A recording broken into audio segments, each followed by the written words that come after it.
নমস্কার, আমি সঞ্জয় রয়েছি আপনাদের সঙ্গে, আর আমার সঙ্গে রয়েছে সৌরভ মণ্ডল। নমস্কার। আমার বন্ধু ভাই। সৌরভ এমনিতে কর্মজীবনে উড়িষ্যায় থাকে, ওখানে চাকরি করে। তো আজ এসছেন আর কি মুহূর্তে, এবং আমাদের স্টুডিও দেখতে চাইলেন, স্টুডিওতে আসা। সৌরভ, অনেকদিন পরে আমাদের স্টুডিওতে আসা, অনুভূতি কেমন লাগছে? এমনিতে সৌভাগ্য কমিউনিকেশনে আমরা আগে এসেছি, ঠিক আছে। S2S মিডিয়ার এরকম মফস্বলের মতো একটা জায়গায়, মানে এটা আমাদের কাছে অকল্পনীয় একটা ব্যাপার। এইরকম পরিকাঠামো যে জেলায়, এরকম প্রান্তিক একটা জেলায় এরকম পরিকাঠামো থাকতে পারে, সেটা অনেক বড় পাওনা। আমি ব্যবস্থাপনা দেখে অভিভূত, যে এতটা ট্রান্সফরমেশন এত কম সময়ের মধ্যে। আর এমনিও S2S মিডিয়া তো এখন সবাই দেখতে পাচ্ছি। তো এভাবে এগিয়ে চলুক S2S মিডিয়া, আরও শ্রীবৃদ্ধি কামনা করি S2S মিডিয়ার। এমনি যদি আলাপচারিতা করা যায়, সামনে লোকসভা নির্বাচন কার্যত বিহুল বেজে গেছে, আমরা দেখতেই পাচ্ছি। প্রচারে নেমে গেছে প্রার্থীরা। প্রথম 16 এপ্রিলে আমাদের এবারে নির্বাচন শুরু হচ্ছে, 7 দফায় ভোট হবে। তো ইতিমধ্যে কেমন লাগছে, রাজ্যের কি পরিস্থিতি, বা আমাদের জেলায় কি মনে হচ্ছে যে হতে পারে, সম্ভাবনা কীরকম? না, একদম ভোট নিয়ে একটা ক্রেজ দেখছি। আমাদের এখানে আসার পরে সেই উত্তাপটা অনুভব করছি। পাশের রাজ্যতে আমি যেখানে থাকি, সেখানে লোকসভা বিধানসভা ভোট একই সাথে হয়, উড়িষ্যাতে। হ্যাঁ, তো সেখানেও এই উত্তেজনা অনুভব করছি না, যেটা এখানে আসার পর থেকে দেখছি চারিদিকে। কারণ আমাদের এখানে ব্যানার, পোস্টার, প্ল্যাকার্ডস, সেসব দেওয়াল লিখন, যাই হোক, ব্যানার পোস্টার এখন তো মনে হয় খুলে দেওয়া হচ্ছে, বা দলীয় পতাকাও মনে হয় খুলে দেওয়া হচ্ছে। তো সেই জায়গা থেকে এখানে আসার পরে ভোটের উত্তাপ বোঝাই যায়। আর বাঙালিরা তো বেসিক্যালি রাজনীতি নিয়েই বাঁচে।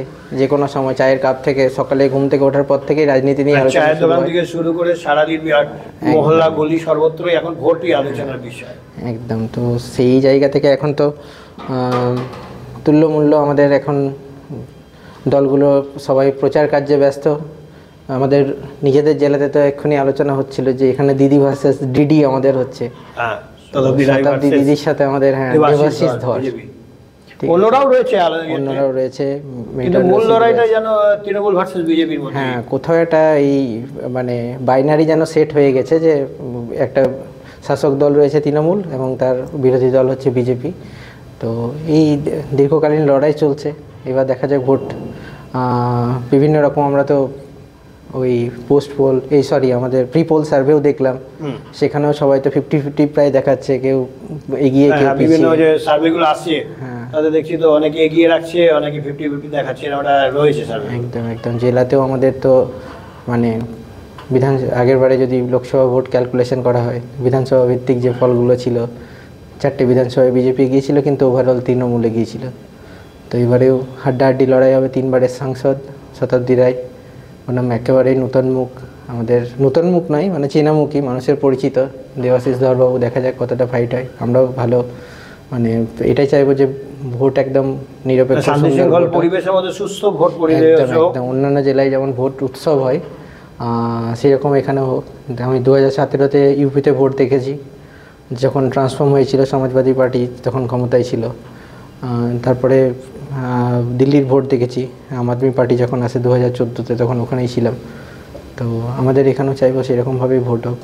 মূল কথা হোক সুস্থ পরিবেশে ভোটটা যেন হয়, মানুষ নিজের ভোট যেন নিজে দিতে পারে, এবং সকাল থেকে যেন উৎসবের মেজে যেন ভোট হোক, এটা আমাদের সকলেরই চাহিদা, তাই তো? একদম, দলমত নির্বিশেষে কোনো যেন হিংসার ঘটনা না ঘটে, এটা একান্তভাবে কাম্য। সবাই বারবার যেটা আলোচনা হয়, সংবাদ মাধ্যম থেকেও জানানো হয়, বা সোশ্যাল মিডিয়াতেও আলোচনা হয়, যে কখনোই হিংসাটা কাম্য নয়। কারণ কোনো নেতা মন্ত্রী কখনো আমাদের পাশে থাকবে না, আমার পাশের বাড়ির লোকটাই আমার পাশে থাকবে।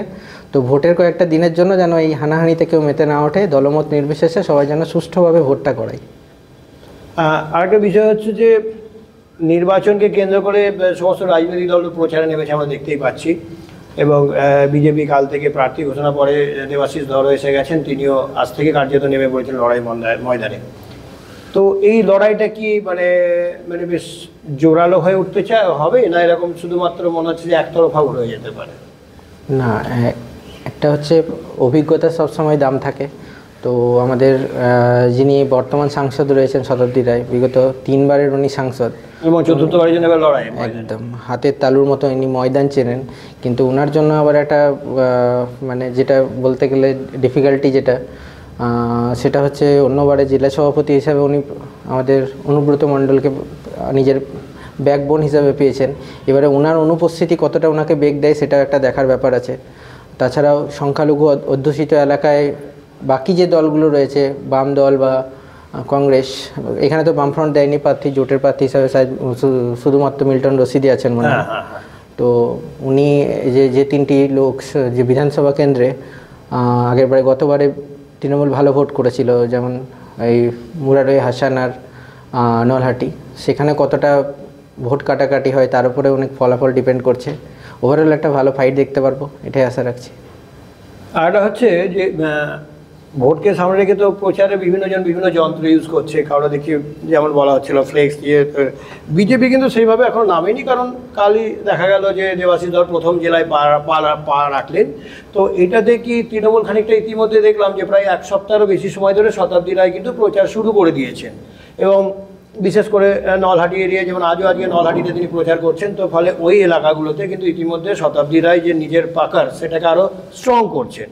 দেবাশিস ধর কিন্তু সেই জায়গায় অনেকটাই পিছিয়ে, কার্যত প্রচারের যদি এক সপ্তাহকে ধরা হয়, তো এই যে এক সপ্তাহ সময়টা নষ্ট হলো বা প্রার্থী দিতে দেরি হলো, এটা কি কোনোভাবে বিজেপিকে মানে একটু প্রভাবে পেছনের সাইডে রাখবে, কি মনে হয়? না, অবশ্যই। যেমন প্রার্থী চয়ন একটা খুব বড় ব্যাপার। প্রথমে আমরা এমনিতেই যেমন ভারতবর্ষের বেসিসে যদি দেখি, তাহলে নরেন্দ্র মোদীর বিকল্প মুখ খুঁজতে গিয়ে বিরোধীরা হিমশিম খাচ্ছে, সেই জন্য নরেন্দ্র মোদী একটা এমনি প্লাস পয়েন্টে থাকে। তো এখানেও প্রথমে আমরা দেখলাম প্রথম ধাপে বিজেপি 29টা জায়গায় প্রার্থী পদ ঘোষণা করলো, পরে একজন উইথড্র করেছে মানে। তো সেই সব আমরা ভাবলাম হয়তো এগিয়ে আছে। দুটো বাকি রয়েছে। হ্যাঁ, 38 না 40 ঘোষণা করে দুটো বাকি আছে।